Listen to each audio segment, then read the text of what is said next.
Rebonjour à tous au 5 fois Renaissance. Donc je viens de vous poster là une vidéo sur, sur le film Le cœur de l'homme que je suis allée voir hier. Et je crois que j'aimerais ajouter des choses parce que bah, voilà, en un quart d'heure, on n'a pas le temps de dire grand-chose. Euh, alors tout au long de ce docu-fiction, comme je disais, en fait, que je vous recommande vivement pour ceux qui n'ont pas regardé la vidéo 1, je vois que parfois vous regardez la vidéo 2 directement sans regarder la vidéo 1. C'est drôle, mais finalement, il y a certainement pas d'ordre réel et tout est juste, donc c'est parfait. Mais bon, en tout cas, au cas où vous n'auriez pas regardé la vidéo numéro 1, Le cœur de l'homme, eh bien, je vous invite vraiment à aller voir ce film et à regarder la bande-annonce sur YouTube. Et j'ai oublié le nom de réalisateur, bravo. Donc, bah, vous le retrouverez. C'est un réalisateur qui n'est pas français. Enfin, à mon sens, il n'est pas français, hein. Peut-être que vous allez vous rendre compte que c'est un Étienne Dupuis ou je ne sais quoi. Mais à mon sens, il n'est pas français. Je crois avoir vu passer un nom étranger. Donc, tout au long de ce film où il y a de nombreux témoignages, donc surtout sur la construction de soi et sur le rapport aux autres en fait, hein, le rapport en fait abîmé, tronqué, la difficulté à être avec l'autre en vérité, ou la difficulté à ne pas être dans la honte, la difficulté à ne pas tromper l'autre, la difficulté à ne pas porter des masques avec l'autre et donc de ne pas porter des masques avec soi, hein. Et bien en parallèle, il y a une espèce de scénario un peu allégorique et en même temps super beau. Alors, ça a vachement choqué de gens dans la salle. Il y a des gens qui sont sortis à de nombreuses reprises et il y a des gens qui avaient des réactions, notamment ma voisine, à qui j'aurais bien fait faire 3 fois le tour de sa culotte tellement elle m'agaçait parce qu'elle était collée à moi pendant tout le film et qu'elle avait des réactions, elle parlait tout fort, enfin bon. Et elle était dérangée par le film, c'était plus que clair. Bah parce qu'il y a des images qui sont pas jolies, quoi, si vous voulez. C'est pas un film pour brosser les gens dans le sens du poil. C'est un film qui va en profondeur. Donc c'est un film qui nous met face à nos ombres, face à toutes nos aspérités. Voilà. Et donc c'est sûr que quand on n'a jamais été les visiter, quand on les a toujours fuis, ben là on vous les colle sous le nez. Le mec a fait fort, le gars qui a fait le film, d'ailleurs ça se trouve c'est une femme, il me semble que c'est un homme. Euh, eh bien, il a fait fort, parce que là, clairement, c'est un film qui dérange. Enfin, pas moi je me suis absolument pas sentie dérangée le moins du monde, parce que moi j'ai brassé tellement, je suis allée tellement visiter de cavernes cette année que moi on peut me mettre partout, on peut me mettre des trucs les pires. Quelque part, ça ne me choque pas, parce que c'est de toute façon, c'est l'âme humaine, hein, clairement. Donc, donc il y a toute une allégorie. Donc en fait au début on comprend pas trop ce qui se passe. On voit un homme, première image, un homme avec un jeune homme, et il joue du violon. Alors au début cet homme fabrique un violon. Donc on se dit ah super, c'est un luthier. Ils sont fringués un peu époque christique, mais en même temps on n'a pas envie de dire ah bah c'est le Christ, ou ah bah c'est Dieu, ou j'en sais rien, ou c'est Joseph, ou je sais pas. On n'a pas envie enfin on n'a pas envie, on n'a pas nécessairement l'idée de faire des rapprochements bibliques, dans la mesure où ça a l'air de se passer dans un endroit où la végétation n'est pas franchement celle d'Israël, quoi. Ni du désert d'Égypte, ni du décor biblique en règle générale. Alors il y a des paysages qui pourraient faire penser à l'Irlande, et puis il y en a d'autres qui feraient un peu bah, île, quoi, Réunion, Pacifique, quoi. Vous voyez, donc voilà, donc c'est vrai qu'on n'imagine pas Dieu a priori, ce qui est complètement débile d'ailleurs, parce que Dieu est partout. Mais c'est vrai que la première représentation qu'on se fait, c'est pas Dieu sur une plage des Seychelles, quoi. Donc là, voilà, on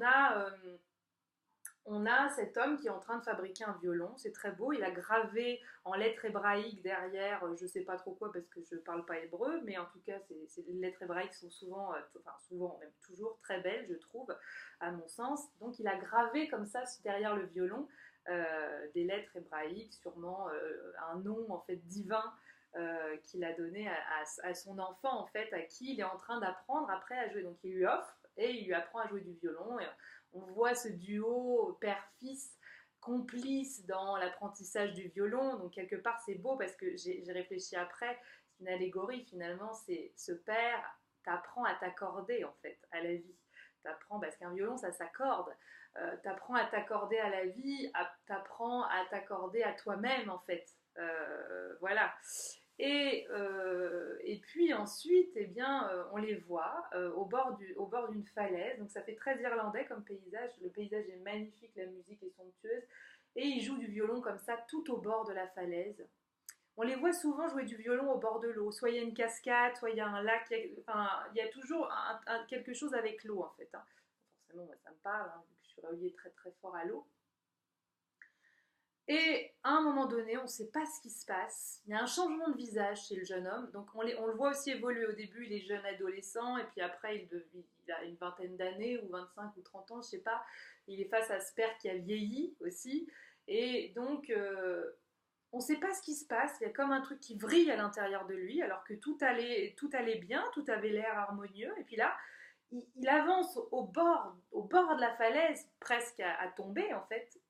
Et il fracasse son violon tout en bas sur les rochers. On voit le violon qui s'explose en fait sur les rochers. Et là on se dit mais pourquoi il a fait ça? Enfin on comprend pas, on se dit il est fou lui, un si beau violon, qu'est-ce qui lui prend? On comprend pas, c'est vraiment incompréhensible en fait. Et puis il prend du recul et hop il court et il se jette en fait en bas quoi. Mais alors, je vous dis pas, c'est pas, il y a pas un mètre, hein, je veux dire, si vous vous lancez de là, je pense que soit vous finissez tétraplégique, soit vous êtes mort. Mais je pense que pour sortir vivant de ça, il faut être un miraculé quelque part. Donc, il tombe comme ça, il se lance. Et donc, le personnage du père, qui en fait est Dieu, on comprend après, enfin, illustre Dieu en fait, s'approche et regarde en fait comme ça, mais comme s'il était calme, il restait calme, ok, il a vu son fils se foutre en bas de la falaise, d'accord, c'est ton choix, je respecte. Oui, oui, t'as acheté ton violon, il n'y a pas de problème mon fils. Enfin, à la fois c'est beau parce que il n'y a pas de jugement en fait, y a que des réactions, des expériences et hop là, lui il suit en fait. Et donc ce jeune homme qui s'est lancé à l'eau, en fait après on le perd un peu de vue et puis en fait on s'aperçoit qu'il a été emmené comme ça sur une île en fait. Et il n'est pas mort en fait. Il se réveille sur une île, la tronche dans le sable, complètement ensablée. Et donc quand il se réveille sur cette plage, il ne comprend pas trop où il est. Hein, il s'est égaré en fait quelque part. Il a quitté le cocon et il a dû quitter. Et en fait c'était nécessaire. Il a dû s'arracher à ce monde. Voilà, qui était tout harmonieux avec son violon, son machin. Il a dû s'arracher à ça pour aller faire sa propre expérience. Et là, il se retrouve complètement, en fait, il se lance dans le vide, il se jette dans le vide. C'est ce que je suis en train de faire en ce moment, en déménageant de partout, en un mois, en déménageant de 2 endroits, je suis en train de me lancer dans le vide. Il se lance dans le vide, il atterrit sur une plage comme ça, donc il ne sait pas où il va atterrir. Hein. Il atterrit sur une plage, la tronche dans le sable. Et là, en fait, quand il se réveille, il a une espèce de vision, en fait, d'une femme magnifique, qu'on voit de dos dans une robe blanche, la peau ambrée, les cheveux longs noirs, enfin, sublime, quoi. Le féminin par excellence. Et donc, ah bah, il se relève et il la suit. Et il n'a pas vu son visage. À un seul moment, il n'a pas vu son visage, mais il la suit, il la suit, il la suit, il la suit. Il court derrière elle, elle court. Et puis, c'est bucolique, elle est comme ça, avec ses voiles de robe, là, qui traînent dans les fleurs. Enfin, bon, voilà, ils ont fait un truc qui est quand même très, très poétique et qui fait rêver, quoi. Et donc, le mec court jusqu'à ce qu'il finisse par arriver dans une espèce de cascade, un endroit qui fait penser un peu aux endroits qu'on pourrait trouver, oui, dans le Pacifique, quoi. Donc voilà, il y a une espèce de bassin avec une grande cascade, et puis cette femme entre dans l'eau, enlève sa robe et se baigne nue. Et lui, il est fasciné, et comme en plus, lui, il revient de loin quand même, il vient de se taper un voyage, la tête dans le sable, il est complètement azimuté. Et donc, il voit cette femme, tentation, quoi. Ouh là là là là, il en veut, il en croquerait bien un morceau, quoi. Donc, et bah, il suit cette femme en fait du regard, puis d'un coup elle disparaît sous les eaux, il sait pas trop où elle est passée, et quand elle réapparaît, paf, elle efface contre lui comme ça, et elle l'embrasse. Et au fur et à mesure qu'elle l'embrasse, son visage se décompose. Son visage, et ça il y a des gens qui n'ont pas supporté, il y a des gens qui sont sortis. Et comme je disais, moi ça me choque même pas en fait, ça, voilà. Parce que pour moi c'est une allégorie en fait, vraiment. Et cette femme devient lépreuse en fait, voilà, et elle devient laide, et puis elle devient un squelette en fait. Et du coup, cet homme est infecté. Cet homme commence à avoir des vers qui sortent du corps, tout ça. Alors là, ces images-là, je vous dis pas. Bon, Halloween n'est pas loin, donc on a eu l'habitude, mais les gens étaient choqués, mais choqués, choqués, parce que ça casse la petite morale. Bah oui, la vie, c'est pas que du lisse, hein. La vie, c'est aussi eh ben, des choses qui sont pas lisses, hein. Donc voilà, donc il a ces vers comme ça qui sortent du corps. Et donc après il se traîne, il est complètement, il est à moitié fiévreux, donc il fait comme il peut, il fabrique un radeau comme il peut pour se sauver. Il arrive à se sauver, il est à nouveau brinque-ballé vers un autre endroit où il est recueilli par le diable, l'image du diable en fait, hein, une allégorie encore. Et donc ce diable sur la plage le traîne, l'enchaîne et le met dans une caverne en fait. Et dans cette caverne, il le maltraite. Il lacère le corps, enfin voilà. C'est pour ça que je vous dis, les gens, ils ont pété un plomb quoi. Donc ils ont, voilà, il est vraiment dans la maltraitance avec cet homme-là, et cet homme-là n'a plus aucun contrôle sur sa vie. Il est complètement enchaîné et assujetti à ce diable en fait quoi, qui représente en fait le vice en fait, voilà le fait de ne plus avoir aucun contrôle parce qu'on s'est laissé complètement happer par l'extérieur aussi quelque part. On n'est pas allé dans sa profondeur. Et là, dans la caverne du diable, il est dans sa profondeur. C'est-à-dire qu'il a l'impression de ne pas y être, mais il y est complètement. Et là, Dieu arrive. Alors, il y a un moment qui se passe hein, avant que Dieu arrive. Hein. Il se fait maltraiter pendant un moment. Et Dieu arrive, fout une pichenette au diable, et sauve en fait ce jeune homme en lui offrant à nouveau un violon.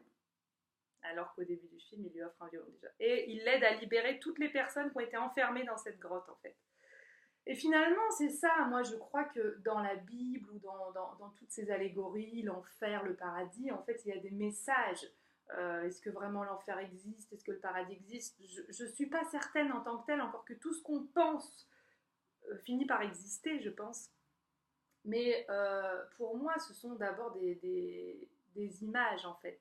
Et le diable, Lucifer, ça veut quand même dire lumière. Lucie, c'est la lumière. Donc Lucifer, on est quand même là avec le diable. Oh, voilà, le diable. Oh. Ben, le diable, c'est aussi la lumière, quoi. C'est-à-dire que pour trouver ta lumière, pour trouver la lumière, tu vas avoir nécessité de passer par des mondes ombrageux. Tu vas devoir entrer dans ta grotte intérieure. Tu vas devoir subir la maltraitance de l'âme. Tu vas devoir regarder en face toutes tes constructions erronées, tous tes fantasmes, toutes tes illusions. Parce que c'est comme la caverne de Platon. La caverne de Platon, ça représente l'illusion. Et bien là, c'est pareil. C'est toutes les illusions avec lesquelles on s'est fabriqué. Et personne ne coupe à ça. Personne ne coupe à ça, même les très très bien cathos qui disent oh bah non, nous la pornographie, nous ça ne nous concerne pas. Et ben c'est parce que t'es pas allé regarder au fond de toi, c'est parce que tu n'es pas allé regarder de quoi tu es fait, parce que si tu regardais de quoi tu es fait, eh bien tu vas t'apercevoir que tu es un humain comme tous les autres et que du coup tu brasses de l'ombre, tu brasses de la lumière et que pour aller à ta lumière, pour la déployer dans le monde, tu vas devoir bouffer ton ombre en fait, tu vas devoir t'en repaître comme ça, tu vas devoir l'ingurgiter, en manger, devenir obèse de cette ombre-là pour recracher, pour la recracher finalement et accéder à ta lumière. Donc c'est un parcours qui est magnifique et les gens témoignaient en disant Dieu veut que nous soyons transformés en fait. Dieu nous aide, nous accompagne sur le chemin à devenir la plus belle version de nous-mêmes, nous aide à nous dépouiller, à nous dénuder. Et pour nous dépouiller et nous dénuder, eh bien, nous devons lâcher les illusions avec lesquelles nous nous sommes construits. Nous devons accepter de passer dans cette grotte. Et il y a plein d'êtres qui n'acceptent pas ça et qui commencent à rentrer dedans, mais en sortent très vite, trouvent tous les subterfuges, sauf quand il y a une épreuve de vie qui fait qu'on ne peut pas faire autrement, mais trouvent tous les subterfuges pour quitter la grotte. Et c'est vrai que cette grotte, elle n'est pas confortable, mais c'est à ce prix-là qu'on trouve sa lumière véritable et qu'on se déploie dans sa vérité dans le monde. Avant ça, on est porteur d'un masque. Et quand on est porteur d'un masque, on n'est pas avec soi. Alors je dis merci la vie d'être au fond de ce puits à l'heure actuelle et je vais vous faire une vidéo juste après pour vous en parler. Je ne sais pas comment je vais l'appeler, donc je ne peux pas vous le dire encore.